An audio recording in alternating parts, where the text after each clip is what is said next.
150,000 billion میں dollar میں بک سکتی ہے۔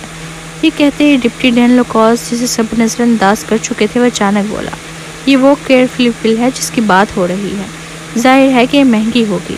آپ کون سی نئی پروڈکٹ لانچ کر رہے ہیں کہ آپ کو $800 فی گولی بیچنے کی ضرورت ہے؟ یہ تو سیدھا سیدھا دھوکہ دہی ہے۔ اس نے فوراً سالس کی طرف دیکھ کر کہا، مسٹر مہدی آپ دھوکہ نہ کھائیں، روایتی ادویات کی صنعت بہت پیچیدہ ہے۔ تھوڑی سی گھٹیا جڑی بوٹیوں کی قیمت $800 کیسے ہو سکتی ہے؟ آپ خود کو سمجھ رہے ہیں کہ آپ کیئر فری بل بیچ رہے ہیں؟ سالس کی آنکھوں میں تیزی سے صدمہ چمکی۔ ظاہر تھا کہ وہ ناراض تھا۔